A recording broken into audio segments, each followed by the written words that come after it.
لا حول ولا قوة إلا بالله العلي العظيم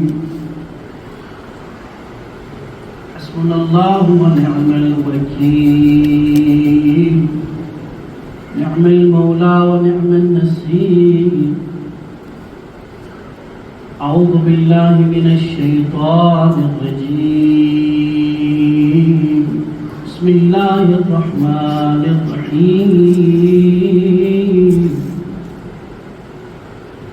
الحمد لله رب العالمين والعاقبة لأهل التقوى واليقين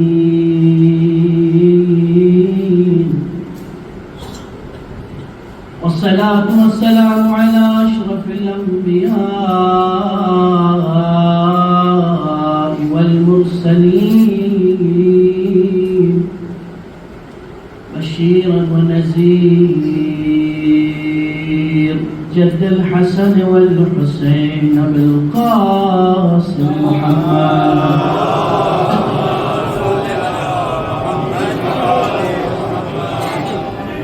وعلى آله الطيبين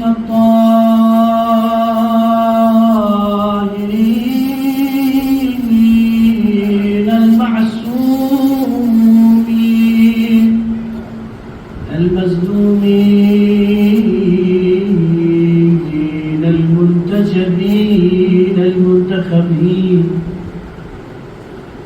واللعنة على أعدائهم وغاصب حقوقهم ومنكر فضائلهم ومصائبهم إلى يوم القيامة أما بعد قال الله الحكيم في كتابه الكريم وقوله الحق بسم الله الرحمن الرحيم لن تنالوا البر حتى تنفقوا مما تحبون صدق الله العلي العظيم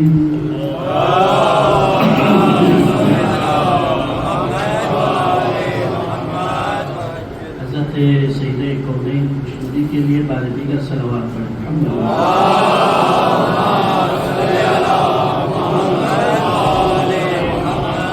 حجت خدا کے ظہور میں تعظیم کے لیے بار دیگر صلوات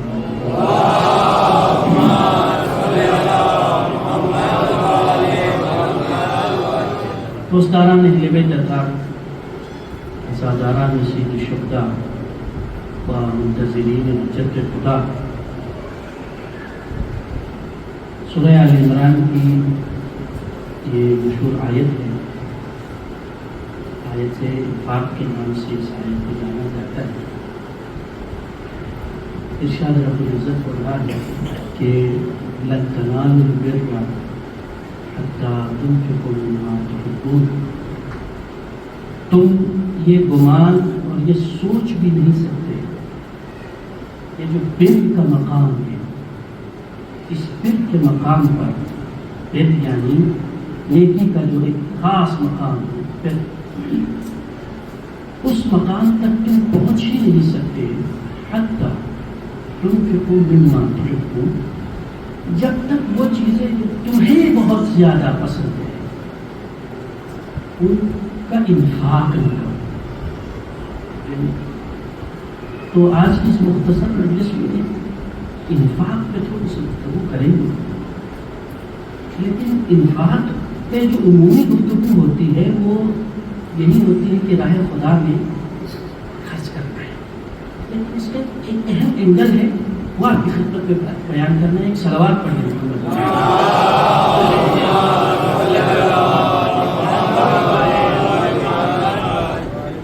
انفاق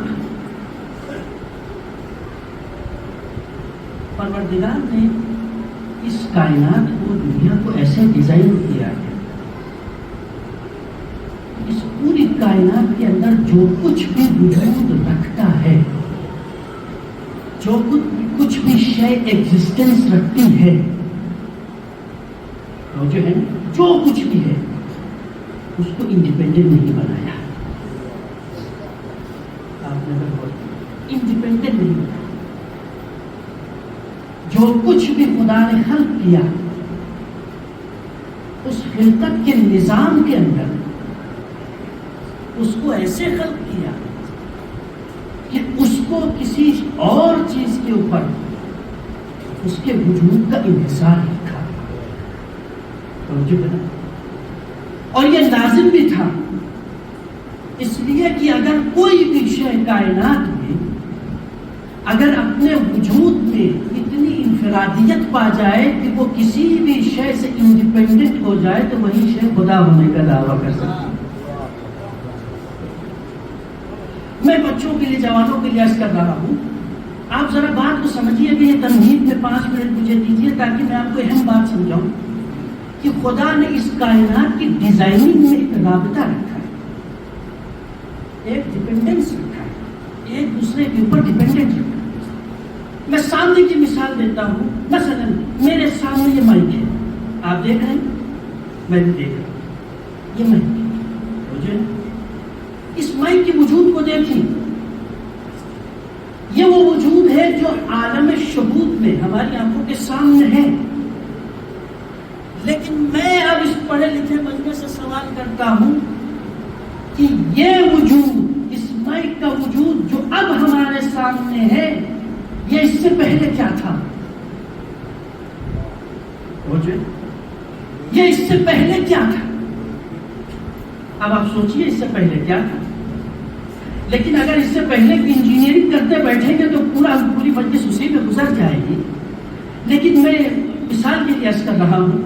یہ دیکھیے یہاں پہ کیپ لگا ہے، یہ کیپ کسی دھات کا بنا ہوا ہے. یہاں پہ یہ چیز ہے، یہ کیا ہے؟ پلاسٹک ہے، پالیتھین ہے، پلاسٹک سے بنی ایسے ہی پلاسٹک ہے. یہ وائر لگی ہوئی اور جو ایک چھوٹا سا مائک، اس کے وجود کے لیے کتنی اشیاء مل کر اس کے وجود کو وجود بخشتی ہے. اب اگر آپ کے ذہن بیدار ہو تو غور سے سنیے گا. اب میں آپ سے پوچھوں، یہ جو پلاسٹک ہے اس کے وجود کے لیے اہم ہے، یہ دھات، یہ میٹل اس کے وجود کے لیے مہم ہے، یہ تار اس کے وجود کے لیے مہم ہے، اس تار کے اندر بہتا ہوا کرنٹ اس کے وجود کے لیے مہم ہے. بلکہ لفظوں کو بدل کے کہوں، سب کچھ ہو لیکن اس تار کے اندر وہ کرنٹ موجود نہ ہو. سب کچھ ہو لیکن یہ کرنٹ اگر موجود نہ ہو تو اس کے اندر وہ توانائی پیدا نہیں ہو سکتی، اس کے اندر یہ وہ فنکشن پیدا نہیں ہو سکتا. اب آپ بتائیے، یہ پلاسٹک ہے، یہ ابھی مشین سے بن گئی. یہ پلاسٹک کہاں سے ہے؟ کہاں سے ہے؟ آپ کہیں دکان سے آیا؟ دکان والا کہاں سے لے کے آیا؟ جو سنیے، ایک انجینئرنگ کی بات ہے، انفاق سمجھنا ہے. پلاسٹک کا یہ پلاسٹک کہاں سے آیا؟ کہا یہ پلاسٹک کو ایتھین سے بنایا جاتا ہے. ایسے ہی پڑھا لکھا لوگ جانتے ہیں، اس کو ایتھین سے بنایا جاتا ہے. میں نے پوچھا ایتھین کس سے بنتا ہے؟ کہا ایتھین پیٹرولیم سے بنتا ہے. میں نے کہا پیٹرولیم کیسے بنتا ہے؟ انہوں نے کہا فوسل سے بنتا ہے. میں نے کہا فوسلز کیسے بنتے ہیں؟ کہا وہ جاندار جو زمین کے نیچے دب جاتے ہیں، ہزاروں لاکھوں سال بعد وہ فوسلز بنتے ہیں. میں نے کہا وہ جاندار کیسے بنتے ہیں؟ آپ نے کہا سیل سے بنتے ہیں. وہ سیل کیسے بنتا ہے؟ کہا ایٹم سے بنتا ہے. ایٹم کیسے بنتا ہے؟ ایک صلوات پڑھیے محمد علیہ.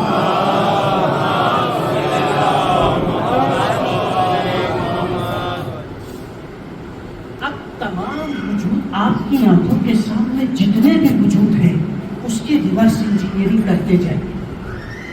اپنی آنکھوں میں جو کچھ بھی دکھ رہا ہے اس کی ریورس انجینئرنگ کریے تو آپ کو ایک اصول سمجھ میں آئے گا، جو بھی وجود ہے اس وجود سے پہلے کسی شے کا وجود ہے، وہ وجود اس سے پہلے ایک وجود ہے، وہ وجود اس سے پہلے ایک وجود ہے، وہ وجود اس سے پہلے وجود ہے۔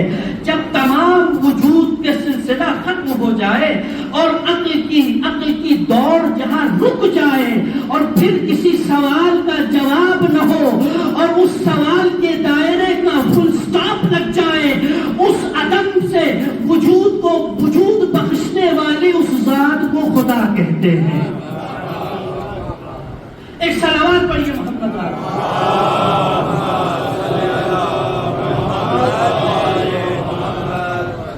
پہلا اصول سمجھ میں آ گیا؟ ہر وجود سے پہلے ایک وجود ہے، ہر وجود سے پہلے ایک وجود ہے، توجہ ہے، اور یہ سلسلہ اس اصل وجود تک جا کے پہنچتا ہے، وجود حقیقی پروردگار کا وجود ہے۔ ایک دوسرا اصول سن لیجیے، میں مقدمے میں اس کو بات کو سمجھ لیجیے۔ دوسرا اصول یہ ہے، جو بھی وجود ابھی ہے اس کی شکل اس سے پہلے پہ منحصر ہے، نہ صرف شکل منحصر ہے بلکہ اس کی توانائی، اس کی طاقت، اس کی فنکشننگ اس سے پہلے کے وجود پر منحصر ہے۔ مثلا بچوں کو پڑھایا جاتا ہے کتابوں کے اندر، اس دنیا کے اندر نیچر نے بہت سارے نظام بنائے ہیں، ایسا ہی ہے، بہت سارے سائیکلز ہیں، نظام سے، اور اس نظام کو باقی رکھنا بہت ضروری ہے۔ آج آپ دیکھ رہے ہیں کہ دنیا کی ساری حکومتیں مل کر شیر کو بچا رہی ہیں، گیدڑ کو بچایا جا رہا ہے، پرندوں کو بچایا جا رہا ہے، کیڑوں کو بچایا جا رہا ہے، اور جو ہے آپ نے غور کیا، ہرن کو بچایا جا رہا ہے، مچھلیوں کو بچایا جا رہا ہے، بلکہ اقوام متحدہ ہر سال ایک لسٹ جاری کرتی ہے انڈینجرڈ اسپیشیز، ایکسٹنکٹ اسپیشیز، اور حکومتیں اس لسٹ کے مطابق پالیسیز بناتی ہیں، لاکھوں کروڑوں روپے ان جانوروں کے تحفظ کے لیے خرچ کیا جاتا ہے۔ اب میرا سوال آپ سے یہ ہے کہ یہ انسان جو اتنا پڑھا لکھا، اتنا سمجھدار، کروڑوں اربوں روپے خرچ کر کے کبھی کسی جانور کو بچانے کے لیے، کبھی کسی پرندے کی حفاظت کے لیے، کبھی کسی درندے کی حفاظت کے لیے، کبھی کسی مچھلی کی حفاظت کے لیے، کبھی کسی کیڑے مکوڑے کی حفاظت کرنے کے لیے یہ اتنی محنت کیوں کر رہا ہے، یہ اتنی کوشش کیوں کر رہا ہے؟ تو جواب کیا آئے گا؟ حضور آپ مولویوں کی بات سمجھ میں نہیں آتی، یہ پڑھے لکھے لوگوں کی باتیں ہیں۔ میں نے کہا کیا باتیں ہیں؟ کہا دنیا کے اندر نیچر نے اس پوری کائنات کو ایک سائیکل میں بنایا ہے، اس سائیکل، یہ دنیا تب تک باقی رہ سکتی ہے جب تک وہ سائیکل باقی رہے گا۔ اس سائیکل میں کیڑے کا بھی وہی احترام ہے جو بڑے وجود کا احترام ہے، ایک درندے کا بھی وہی احترام ہے جو ایک چرندے کا احترام ہے۔ اگر اس سائیکل میں سے کوئی ایک بھی غائب ہو گیا، جانور بعد میں مریں گے، انسان پہلے ختم ہو جائے گا۔ ایک صلوات پڑھیے محمد آل محمد۔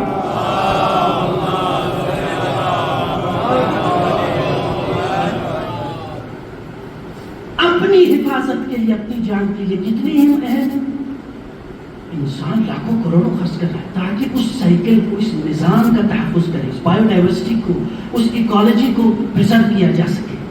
کتنی اہمیت رکھتی ہے اللہ۔ اب آپ دیکھیے ایک اہم مسئلہ دیکھیے، آپ بچوں غور سے دیکھیں، اس میں شیر سب سے عظیم، سب سے بڑا جانور، طاقتور ہے نا۔ میں نے کہا اصول نمبر 1 یہ ہے کہ اس کے وجود کا انحصار اس سے پہلے کے ایک وجود پر ہے۔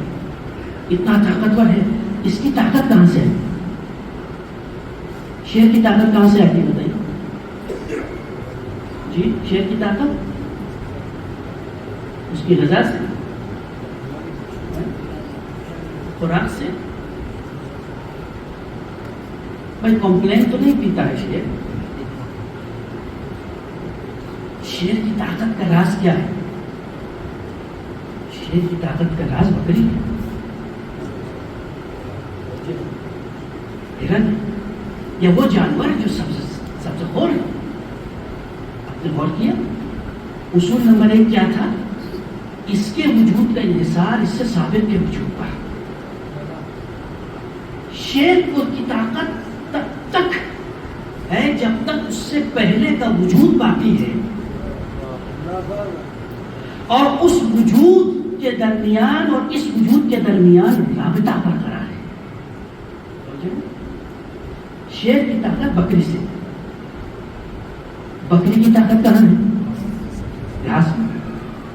گھاس کی طاقت کہاں سے آتی ہے؟ زمین کی طاقت کہاں سے آتی ہے؟ جی پتا نہیں. پانی سے. پانی کی طاقت کہاں سے آتی ہے؟ غور سے سنیے گا، بہت اہم نقطہ ہے. اگر آپ اس کو سمجھ جائیں، دو باتیں سمجھ میں آتی. ہر وجود سے پہلے ایک وجود کا ہونا لازم ہے. اس کا وجود ڈپینڈ کرتا ہے اس وجود پر، اس کا وجود اس وجود پر، اس کا وجود اس سے ثابت کے وجود پر. لیکن وجود کا انحصار صرف ایسا نہیں ہوتا. توانائی یہاں سے وہاں کا سلسلہ ہے. اس کے اندر کوئی توانائی ہے تو یہ توانائی وہاں سے یہاں آئی ہے، وہاں سے اگر وہاں ہے تو وہاں سے ثابت وجود اول سے یہاں آئی ہے. عزیزان محترم، اب یہ وجود کے اندر جو توانائی ہے وہ وجود کی توانائی ڈھونڈتے رہیے. تمام موجودات کے اندر وہ توانائی کہاں ہے؟ آپ نے کہا شیر کی طاقت بکری میں ہے، بکری کی طاقت گھاس میں ہے، گھاس کی طاقت زمین میں ہے، زمین کی طاقت ہوا میں ہے، ہوا کی طاقت پانی میں ہے، پانی کی طاقت سورج میں ہے، سورج کی طاقت کہاں ہے؟ بس عزیزان محترم، جب تمام طاقتوں کا سلسلہ ختم ہو جائے اور جو تمام طاقتوں کو طاقت عطا کرتا ہے اسی طاقت اول کا نام خدا ہے. ایک صلوات پڑھیے محمد والے محمد.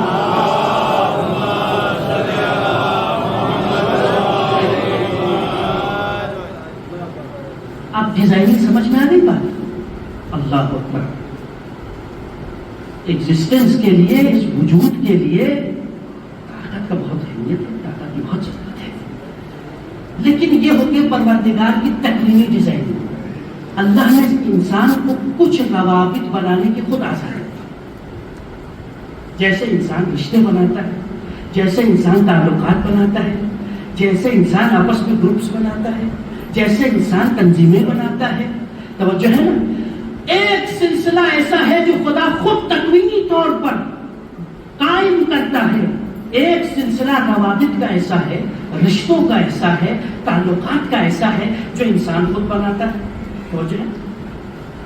اسی ایک سلسلے کو کہتے ہیں خاندان، اسی ایک سلسلے کو کہتے ہیں حسب و نسب، جو انسان خود بناتا ہے رشتہ داریوں کے ذریعے سے. توجہ ہے نا؟ نسبتوں کے ذریعے سے. یہ خاندان ہے. کبھی کبھی انسان کچھ روابط بناتا ہے اپنے مفاد کی بنیاد پر. توجہ ہے؟ مفاد کی بنیاد پر اگر کوئی چیز بنے، کوئی تعلق بنے تو وہ کیا ہے؟ پر حزب بنتی ہے، پارٹی بنتی ہے. کبھی کبھی کوئی تعلق حسب و نسب کی بنیاد پر، اسے قبیلہ کہتے ہیں. کبھی کبھی کوئی تعلق انسان کی نیشنلٹی کی بنیاد پر تعمیر ہوتا ہے، اسے قوم کہتے ہیں. کبھی کبھی انسان کے تعلقات ولایت کی بنیاد پر ہوتے ہیں. بس پتہ یہ چلا کچھ چیزیں انسانوں کو جوڑنے کا کام کرتی ہیں، کچھ چیزیں پیوند کا کام کرتی ہیں، کچھ چیزیں انسان کو جوڑنے کا کام کرتی ہیں. پیوند جتنا مضبوط ہوگا تعلقات اتنے مضبوط ہوں گے. جس کا پیوند جیسا ہوگا اس کا تعلق ویسا ہوگا. اگر پیوند کمزور ہے تو تعلق کمزور ہوگا. عزیزان محترم، اگر تعلق کا پیوند اگر نفس کی بنیاد پر ہے، اگر پیوند کا تعلق خواہشات کی بنیاد پر ہے، اگر پیوند کا تعلق نفس کی بنیاد پر ہے، نمبر ایک وہ تعلق بھی جائز نہیں ہوتا اور وہ تعلق بھی کمزور ہوتا ہے. توجہ ہے؟ تعلق کمزور ہوتا ہے، کمزور تعلقات ہوتے ہیں. انسان کے تعلقات ہیں کس سے ہے؟ دیکھیے کیسے تعلقات ہیں. محبت کی بنیاد پہ تعلق، سیاست کی بنیاد پہ تعلق، مفاد کی بنیاد پہ تعلق. توجہ ہے نا؟ اور انسان ان تعلقات کو بنانے کے لیے کتنے ایفرٹس لگاتا ہے. کتنی کوششیں کرتا ہے، لیکن ان کوششوں کے بدولت اس کے تعلقات مضبوط ہوتے ہیں۔ اصل موضوع تو خدا کے ساتھ تعلقات ہے، اسی طرح سے بعض تعلقات خدا کے ساتھ۔ میں نے اس کیا خدا نے بھی اس کائنات کو ڈیزائن کیا، کچھ تعلق ایسے ہیں جو آٹومیٹک ہیں، وہ بن جاتے ہیں، وہ انسان میں کچھ کرنے کی ضرورت نہیں۔ مثلا اللہ اور بندے کا ایک تعلق یہ ہے کہ ہم اس کی مخلوق ہیں، یہ تعلق ہے، وہ خود بخود بنتے ہیں۔ اللہ اور بندے کے درمیان ایک تعلق ہے، اس تعلق کو کہتے ہیں کہ یہ مرزوق، رزق کر رہا ہے، رازق و مرزوق ہے سلسلہ، وہ رازق ہے، یہ مرزوق ہے۔ کچھ تعلقات ایسے ہیں جس میں انسان خود بناتا ہے، خود بناتا ہے۔ ایک تعلق کیا ہے؟ تعلقات بنانے کے ذریعے، تعلقات بنانے کا طریقہ کیا ہے؟ تعلقات جیسے عام انسان بناتا ہے، تعلق اس سے قائم کرتا ہے جو تعلق بنانے کے لائق ہوتا ہے۔ ایسے ہی سماج میں پتہ چل گیا کہ فلاں صاحب بہت جلدی IAS آفیسر بننے والے ہیں، فلاں نوجوان بہت جلدی IAS آفیسر بننے والے ہیں۔ اب جس غریب کو کل تک کوئی پوچھنے والا نہیں تھا، کوئی تو شربت پلاتا ہے، کوئی گھر میں دعوت کرتا ہے، کوئی اپنا بیٹا بناتا ہے، کوئی منہ بولا بھائی بناتا ہے، کوئی اپنا داماد بناتا ہے۔ توجہ ہے نا؟ بس پتہ چلتا ہے جہاں عہدہ ملنے کا انسان کو توقع ہو، وہاں تعلقات قائم کرنے کی جستجو بڑھتی جاتی ہے، وہاں انسان ویسی ایفرٹس لگاتا ہے، وہاں انسان ویسی کوششیں کرتا ہے۔ عزیزان محترم، انسان کو پتہ ہے کہ تعلق جہاں سے اس کا مطلب نکلنے والا ہے، وہاں اس سے تعلق قائم کرتا ہے۔ پتہ ہے انسان کو روزی ملے گی خدا سے، دولت ملے گی خدا سے، رزق ملے گا خدا سے، عمر ملے گی خدا سے، نوکری ملے گی خدا سے، سب کچھ ملے گی خدا سے۔ اس لیے انسان نے وہاں بھی تعلق قائم کرنا شروع کیا، وہاں بھی تعلق قائم کرنا شروع کیا۔ لیکن تعلقات کا ایک سلسلہ یہ ہے، یہ سلسلے کو کہتے ہیں، یہ تجارتی تعلق ہوتا ہے، یہ معیشتی تعلق ہوتا ہے، جہاں انسان اپنی معیشت کے لیے، اپنے اقتصاد کے لیے، اپنی اکانومی کے لیے، اپنے مال و دولت کے لیے خدا سے رابطہ قائم کرتا ہے۔ پروردگار مجھے مال چاہیے، پروردگار مجھے روزی چاہیے، پروردگار مجھے رزق چاہیے، پروردگار مکان چاہیے، پروردگار نوکری چاہیے، پروردگار گاڑی چاہیے۔ بس عزیزان محترم، جہاں اپنی مادی ضرورتوں کے لیے انسان رابطہ قائم کرے، اس رابطے کو تجارتی تعلق کہتے ہیں۔ پہلا تعلق، کیونکہ ملنا تو وہیں سے ہے، یہ تعلق سب قائم کرتے ہیں، یہ تعلق سب۔ پھر کہتے ہیں کہ بعض تعلقات ایسے ہیں جو، اسی لیے بعض میرے حدیث میں موجود ہے، سلوات پڑھی محمد والا،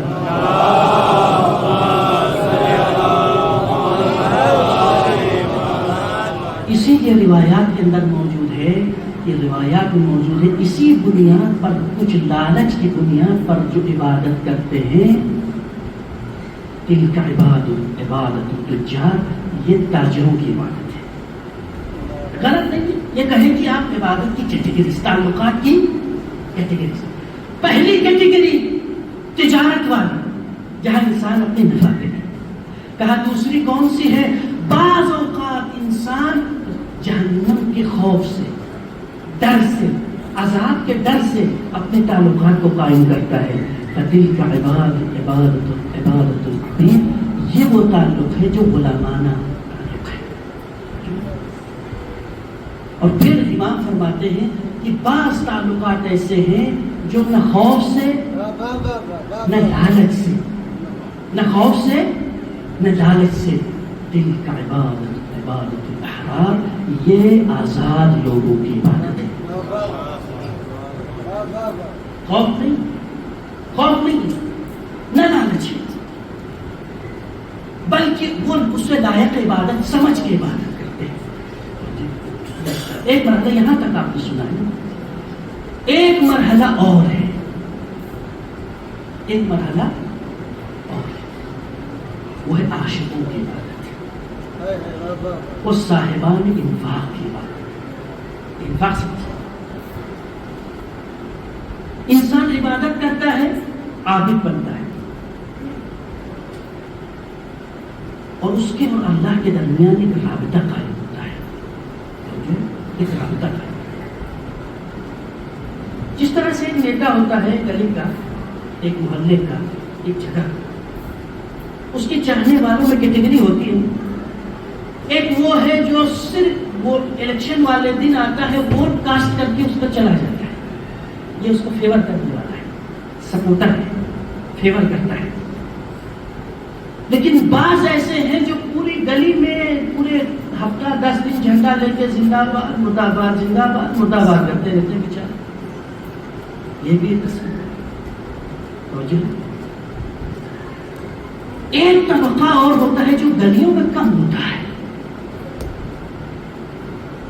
جو اس کے کمرے میں بیٹھتا ہے، اس کے ساتھ بیٹھتا ہے، اس کی پالیسیز کا شریک کار ہوتا ہے، اس کی پوری کیمپیننگ کو فنڈ کرتے ہیں۔ یہ وہ افراد ہوتے ہیں جسے آپ تھنک ٹینک کہتے ہیں، یہ وہ آپ کہتے ہیں جسے اسٹیبلشمنٹ کا حصہ کہا جاتا ہے۔ یہ وہ طبقہ ہے جو جسے کہا جاتا ہے اس رہبر، اس لیڈر، اس نیتا کے اصل طاقت ہوتی ہے، اصل سپورٹرز ہوتے ہیں۔ تو جب ووٹ دینے والے سے لے کر اس شخص تک سب کون سے ہیں؟ سب سپورٹر ہیں، لیکن سپورٹرز میں کوئی فرق ہے؟ ووٹ دینے والا بھی سپورٹر، جھنڈا اٹھانے والا بھی سپورٹر، پانی پلانے والا بھی سپورٹر، لیکن جو اس کی پوری کیمپیننگ کو فنڈ کر رہا ہے، اس کی ہر ضرورت کو دیکھ رہا ہے، اس کی پالیسیز کو بنا رہا ہے، وہ بھی سپورٹر ہے۔ لیکن سپورٹروں میں جو سب سے بہترین اور اعلیٰ سپورٹر ہے وہ کون سا ہے؟ وہ سپورٹر جس کے کمرے میں بیٹھا ہے۔ عزیزان محترم، انفاق اسی کو کہتے ہیں، انفاق وہی رابطہ ہے۔ اللہ نے بشریت کے ساتھ جس طرح کے تعلقات کو قائم کیا ہے، ان تعلقات میں سب یونی ڈائریکشنل ہے، سب یونی ڈائریکشنل ہے۔ آپ نے رزق کے لیے تعلق قائم کیا، وہاں سے ملے، دولت کے لیے وہاں سے، آپ نے عمر کے لیے وہاں سے، برکت کے لیے وہاں سے، سب کچھ وہاں سے لیا، سب کچھ وہاں سے لیا، عہدہ وہاں سے لیا، منصب وہاں سے لیا، عزت وہاں سے لی، دولت وہاں سے لی، جاہ و حشمت وہاں سے لیا، سب کچھ وہاں سے لیا۔ پروردگار مجھے یہ چاہیے، پروردگار مجھے یہ چاہیے، پروردگار مجھے یہ چاہیے۔ لیکن بعض رابطے ایسے ہوتے ہیں، بعض مقام ایسے ہوتے ہیں، لن تنالوا البر، بعض عہدے ایسے ہیں جو تمہیں تب تک عطا نہیں ہو سکتے جب تک ان چیزوں کو اس کے راستے میں واپس نہ دے دو جو اس نے تمہیں عطا کیا ہے۔ انفاق اصل میں کیا ہے؟ انفاق خدا کے ساتھ ایک رابطہ ہے، ایک رابطہ ہے۔ وَمِمَّا رَزَقْنَاهُمْ يُنْفِقُونَ۔ آپ کا کیسا رابطہ ہے خدا کے ساتھ؟ عاشقوں والا رابطہ ہے، تاجروں والا رابطہ ہے، غلامانہ رابطہ ہے، کون سا رابطہ ہے؟ آپ ڈھونڈیے۔ لن تنالوا البر حتى تنفقوا مما تحبون، نہیں مل سکتا۔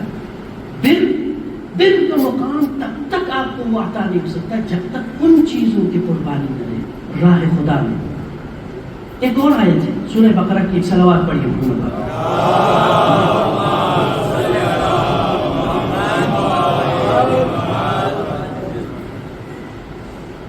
سورہ بقرہ آیت نمبر 177۔ لیس البر، بر نیکی یہ نہیں ہے ان تولوا وجوہکم قبل المشرق والمغرب، نیکی یہ نہیں ہے کہ تم اپنے سروں کو مغرب کی طرف جھکاؤ یا مشرق کی طرف جھکاؤ، نہ، بر یہ نہیں ہے۔ پھر فرمایا کیا ہے؟ ولکن البر، بلکہ بر کیا ہے؟ فرمایا آمن باللہ والیوم الآخر والملائکہ والکتب والنبیین. پہلا حصہ بر کا یہ ہے جو عقیدتی ہے، آئیڈیالوجیکل ہے، یعنی ایمان کا مرحلہ ہے اللہ پر، ملائکہ پر، کتاب پر، نبیوں پر، آخرت پر، ان پر ایمان، یہ بر ہے. پھر فرمایا وآت المال علی حبہ ذوی القربى. پھر اس کے بعد بر یعنی جو مال تمہیں عطا کیا گیا ہے اس مال کو اپنے اقربا، اپنی محبت خدا میں اپنے اقربا پر خرچ کرنا، اپنے اقربا پر خرچ کرنا. یہاں ایک جملہ عرض کرتا ہوں کہ بعض اوقات یہ جو مال خرچ کرنے کی پروردگار نے تاکید کی ہے اس میں جو سب سے پہلی کیٹیگری بیان کی ہے وہ اپنے اقربا کی ہے. لیکن انسان سب پر خرچ کرنے کے لیے تیار ہوتا ہے، اپنے اقربا پر ہی نہیں خرچ کرتا ہے. یہاں آ کر انسان ایکسکیوز دینا شروع کرتا ہے. آپ صدقہ ہو، خیرات ہو، کچھ بھی ہو، علماء فرماتے ہیں دین مبین کیا کہتا ہے، سب سے پہلے ڈیزرونگ پرسنز کون ہیں؟ جو آپ کے اپنے رشتہ داری میں ہیں. لیکن انسان کیا کرتا ہے، اپنے رشتے بغض و عناد کی بنیاد پر یا بعض اوقات بہت سارے وجوہات کی بنیاد پر رشتہ داروں پر خرچ کرنے کے لیے کبھی تیار نہیں ہوتا ہے.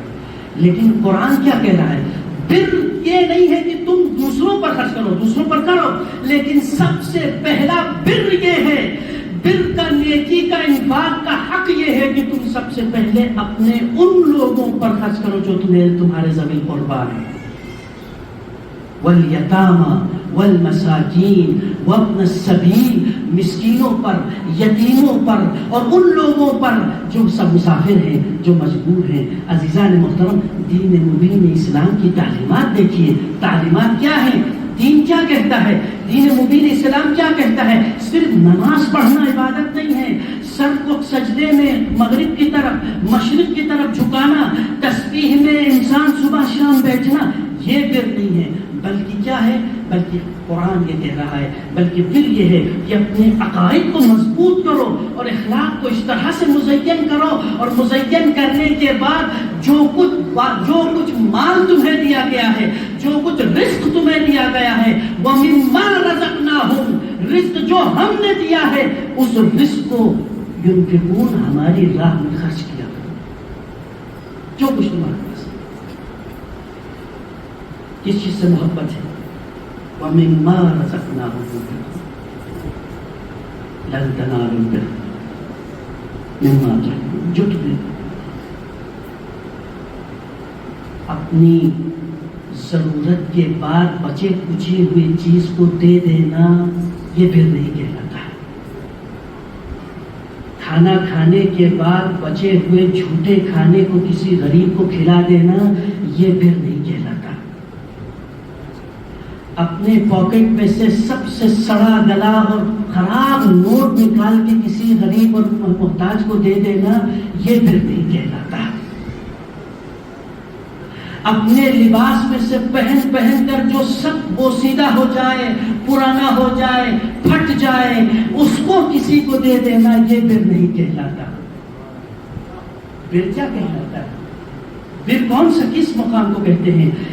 بر اگر سمجھنا ہے تو آئیے مدینہ میں دیکھیے، آئیے اہل بیت کی بارگاہ میں دیکھیے. اہل بیت کا انفاق دیکھنا ہے تو اہل بیت سے سیکھیے، انفاق دیکھنا ہے تو آئیے اہل بیت کی بارگاہ میں آئیں. ابھی کسے کہتے ہیں بر؟ ابھی بھوکے ہیں، 3 دن کا روزہ ہے، لیکن دروازے پہ آ گیا، سائل آ گیا، مسکین آ گیا، یتیم آ گیا، اٹھا کے دے دیا. ایمانداری سے بتائیے یہ اخلاق ہمارے اندر ہیں؟ کیا ہمارے اندر یہ اخلاق پیدا ہو گیا کہ ہم اپنے سامنے کا کھانا اٹھا کر کسی کو دے دیں؟ یہ کوئی معمولی بات ہے؟ اللہ اکبر. لطف 2 طرح کا ہوتا ہے، مزہ 2 طرح کا ہوتا ہے، سکون 2 طرح کا ہوتا ہے. ایک ہوتا ہے کھانا کھا کر سکون پا لینا، ایک ہوتا ہے کھانا کھا کر سکون پا لینا، ایک ہوتا ہے کھلا کر سکون پا لینا۔ جو انسان کھا کھا کے سکون پاتا ہے اس کا سکون زندگی بھر کبھی پورا نہیں ہوتا، لیکن جو کھلا کر سکون پاتا ہے اسے اللہ ایسا سکون عطا کرتا ہے کہ وہ دنیا میں بھی پرسکون ہوتا ہے، آخرت میں بھی پرسکون ہوتا ہے۔ مدینہ کے اندر یہ واقعہ آپ نے سنا، روٹیاں دی، آپ نے چیز غور کیا یہ کون سا دور ہے؟ ابھی فاطمہ کے پاس باغ فدق ہے، ابھی فاطمہ کے پاس باغ فدق ہے، ابھی علی کے پاس باغ فدق ہے۔ یا اللہ، باغ فدق ہے، اس پورے باغ کی اکانومی، باغ کی انکم آپ کے پاس آتی ہے، تو وہ ساری اکانومی، وہ سارا اقتصاد، وہ سارے پیسے کہاں چلے گئے؟ اللہ اکبر۔ میں ایک جملہ کہوں، سید الشہداء کی مجلس ہے، اخلاق اہل بیت کے سلسلے انفاق۔ ایک دن سید الشہداء، حسین کون ہے لیکن کون حسین کی بات کر رہے ہیں؟ ایک دن سید الشہداء بازار سے گزر رہے تھے، غالباً مدینے یا کوفے کا واقعہ ہے۔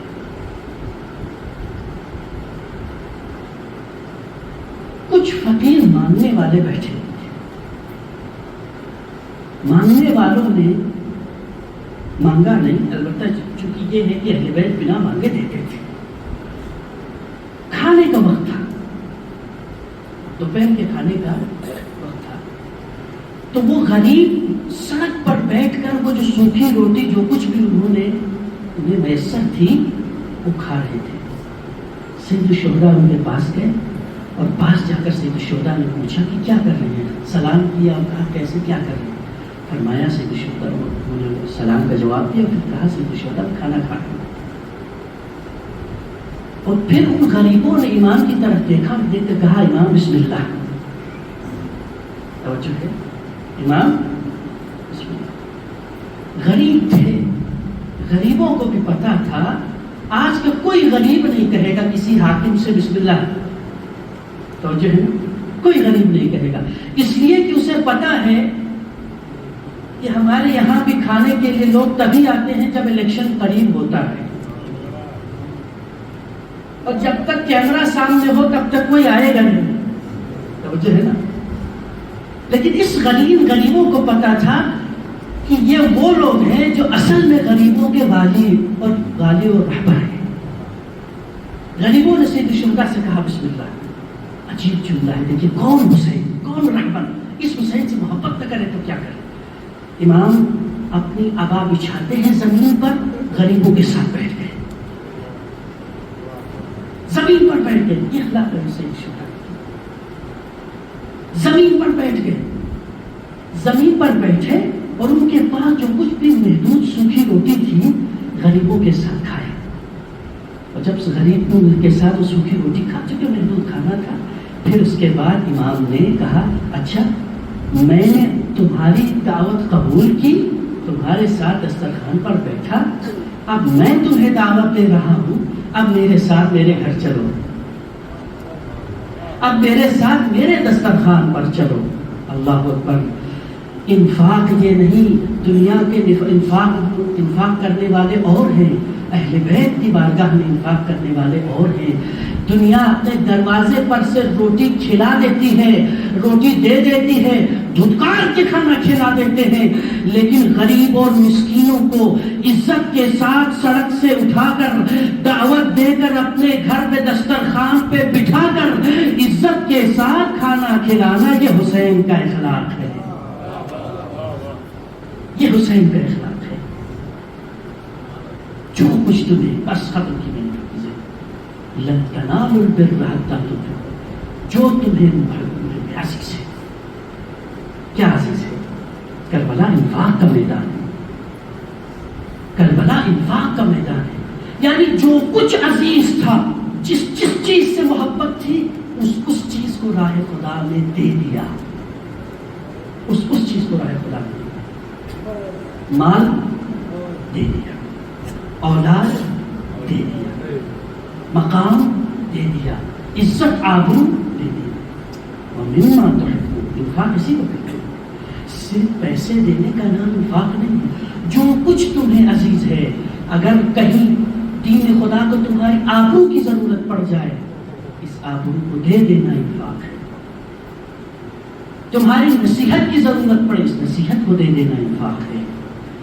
سید الشہداء عظیم, کربلا عظیم انفاق کی درسگاہ کا چلے گا. اللہ اکبر, کیا کیا انفاق کیا, اولاد دیا, مال دیا. سب سے مشکل ترین انفاق تھا ماں بہنوں کی چادر.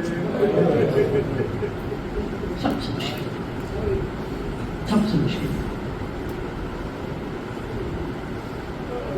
راہ خدا میں ماں بہنوں کی چادروں, اللہ اکبر, ایام مصیبت.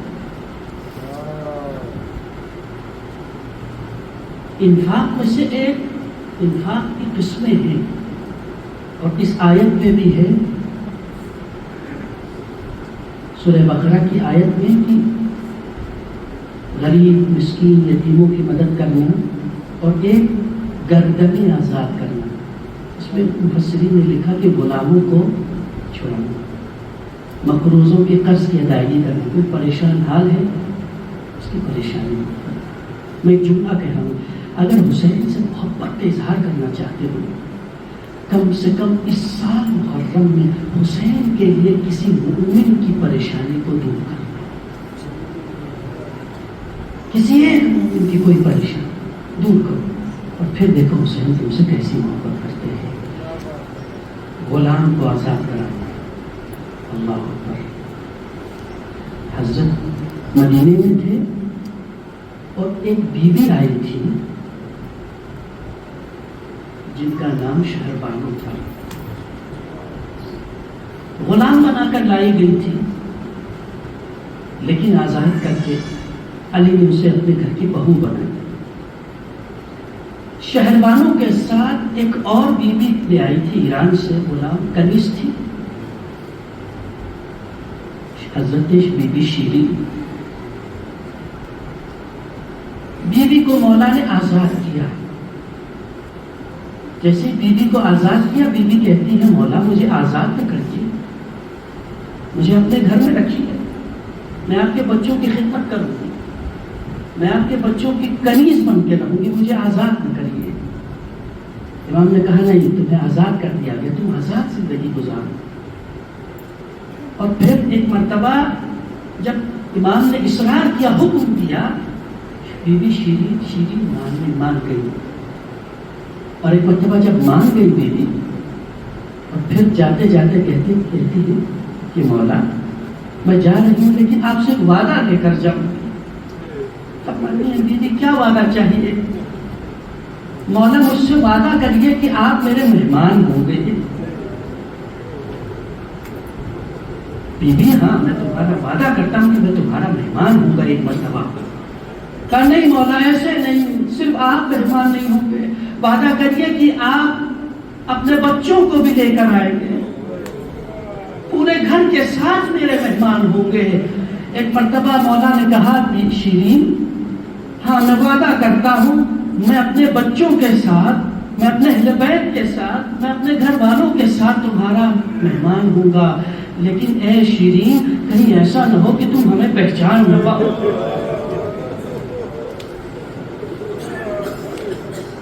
اللہ اکبر. کہتی بیوی کے شیرین کہتی ہے مولا ایسا ہو سکتا ہے کہ آپ کو نہ پہچانوں, آپ کو نہ پہچانوں. اللہ اکبر. ایک مرتبہ امام نے کہا کہ شیرین جا رہی ہے, بیویوں کو بلایا, بیویوں سے کہا کہ شیرین جا رہی ہے, خدا حافظی کرو, جس کے پاس جو سوغات دینا چاہتا ہے وہ آئے. ایک مرتبہ کوئی بیوی سوغات لے کر آتی ہے, جو بیوی جس کے پاس جو تھا لے کے آ رہی تھی, لیکن روایات میں موجود ہے اکثر بیوی اپنے ساتھ ایک چادر لے کر آ رہی.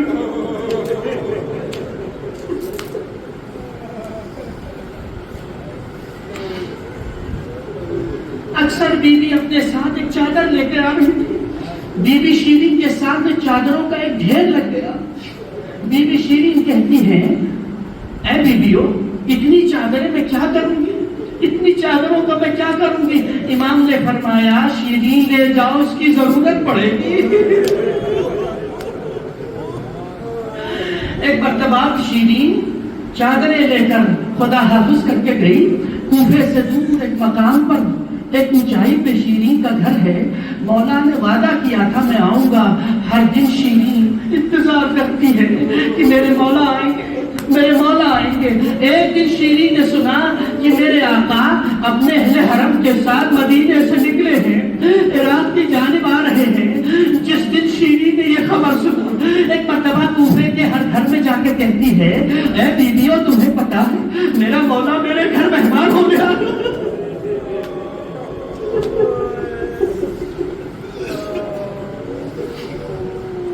اے بیویو تمہیں پتا ہے میرا مولا میرے گھر مہمان ہونے آ رہا ہے, میرا مولا میرے گھر مہمان ہونے آ رہا ہے.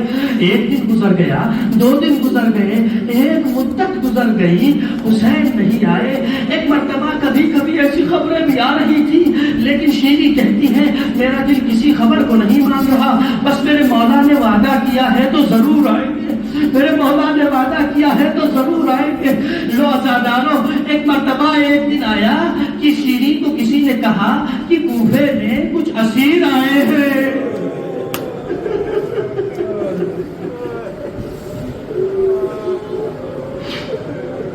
اجرکم اللہ, کوفے میں کچھ اسیر آئے ہیں. شخص کی تاریخ کی تھی, رات کا سناٹا تھا. ایک مرتبہ کوفے کے قریب, اس کا گھر بھی کوفے سے تھوڑی باہر تھا.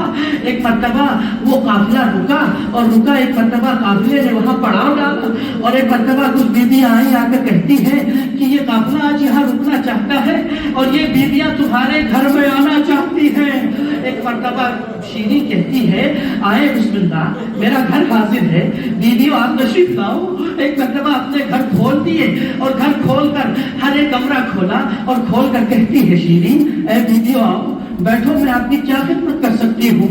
کوئی بھی پریشانی ہو تو مجھے بتانا, کسی بھی چیز کی ضرورت ہو تو بتانا. اس لیے کہ میرے آقا نے کہا تھا, اس لیے میرے مولا نے کہا تھا قیدیوں کا احترام کیا کرو, قیدیوں کی دعائیں بہت قبول ہوتی ہیں, قیدیوں کا احترام کیا کرو. اللہ اکبر. ایک مرتبہ ایک بیوی نے کہا اے بیوی شیریں, اگر تم ہمارے لیے کچھ کرنا چاہتی ہو تو جاؤ ان سے کہو کہ یہ سر کچھ دیر کے لیے, یہ جو نیزوں پہ سر بلند ہے, یہ سر ہمیں تھوڑی دیر کے لیے دے دے. ایک مرتبہ شیریں دوڑ کے گئی, دوڑ کے جا کے کہتی ہے اے سپاہیوں یہ بیچاری کہاں جائیں گی, رات کا سناٹا ہے, ذرا سر دے دو, یہ سر کی زیارت کرنا چاہتی ہے. ایک مرتبہ نیزوں سے سروں کو اتارا گیا, سر دے دیے گئے. سروں سے لپٹ کر ایک مرتبہ سروں کو بیویاں دیکھتی ہیں, لیکن ابھی کوئی بیوی روتی نہیں ہے. توجہ ہے, کوئی بیوی روتی نہیں ہے. ایک مرتبہ پلٹ کے شیریں بھی جاتی ہے. ایک بیوی نے آواز دی اے بیوی شیریں, ایک اور گزارش تھی. کہا بیوی بتائیے میرے اختیار میں اگر کچھ ہوگا تو ضرور کروں گی. کہا کیا اختیار ہے؟ فرمائے کیا حکم ہے؟ کہا سنو, ان سے کہو کہ ہم ابھی تک روئے نہیں ہیں.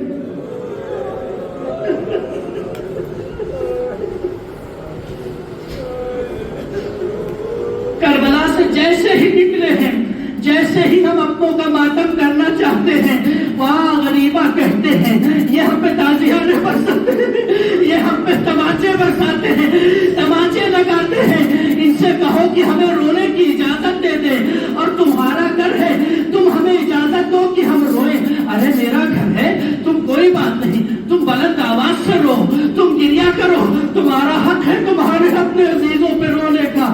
ابھی شیریں پلٹ کے جا رہی تھی, ایک بیوی نے آواز دی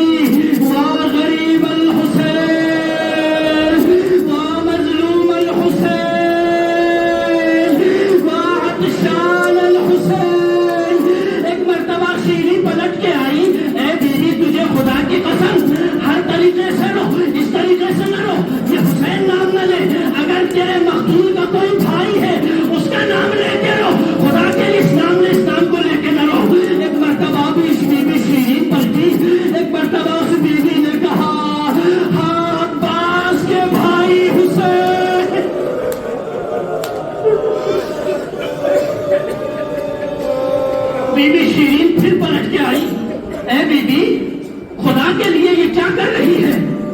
اگر تیرے شہید کا، تیرے مقتول کا کوئی بیٹا ہے، اس کا نام لے کے رو، عباس کا نام نہیں لو۔ میرا دل گھبرا رہا ہے۔ ایک مرتبہ وہ بی بی پلٹی، ایک مرتبہ بی بی نے کہا اے علی اکبر کے بابا حسین، اے علی اصغر کے بابا حسین۔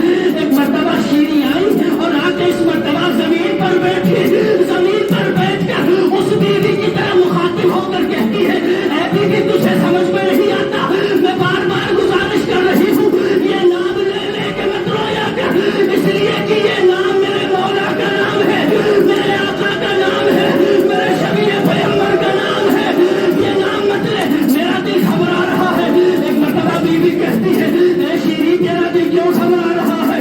اس لیے کہ کہیں، بیوی کہتی ہے، شیری کہتی ہے اس لیے کہ کہیں یہ حسین وہ نہ ہو جس مہمان کے میں انتظار کر رہی تھی۔ ایک مرتبہ زینب نے بالوں کو ہٹایا اور ایک مرتبہ رو کے کہا اے شیری تو نے مجھے نہیں پہچانا، میں غریب زینب، یہ نیزے کی نوک سے جو سر اتارا یہ حسین کا سر ہے، یہ علی اکبر کا سر ہے، یہ عباس کا سر ہے۔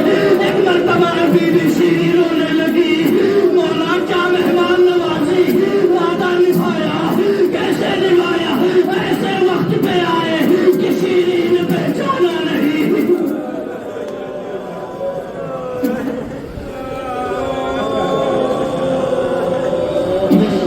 ألا لعنة الله على القوم الظالمين سيعلم الذين ظلموا أي منقلب ينقلبون إن لله وإنا إليه راجعون۔ پروردگارہ تجھے واسطہ ہے اسیران کربلا کا، یتیمان کربلا کا، غریبان کربلا کا، خدایا ہمارے اس مختصر سے ذکر کو قبول فرما۔ پروردگارہ تجھے واسطہ ہے محمد و آل محمد کا، خدایا فرش عزا پہ موجود جملہ مومنین و مومنات کو اپنے حفظ امان میں محفوظ فرما۔ پروردگارہ تجھے واسطہ ہے اسرائے کربلا، یتیمان کربلا، غریبان کربلا کا، خدایا بانیان مجلس کی تمام حاجات کو روا فرما۔ خدایا ہم سب کو انفاق کرنے والوں میں قرار فرما، ہمارے قلوب کو ایمان کے نور سے منور فرما۔ پروردگارہ جملہ آفات سے، بلاؤں سے، بیماریوں سے ہم سب کو محفوظ فرما۔ پروردگارہ ہمارے ملک میں امن و امان قائم فرما۔ پروردگارہ تجھے واسطہ ہے محمد و آل محمد کے ہم سب کو مرنے سے پہلے توبہ کی توفیق عطا فرما۔ خدایا ہم سب کو مرنے کے بعد حسین کی شفاعت نصیب فرما۔ علماء اعلام آیات اعظام بالخصوص آیت اللہ سیستانی، آیت اللہ خامنی کو طول عمر عطا فرما۔ خدایا حجت خدا کے ظہور میں تعجیل فرما، ہم سب کو ان کے اصحاب و انصار میں شامل ہونے کی توفیق عطا فرما۔ وما علینا الا البلاغ، ما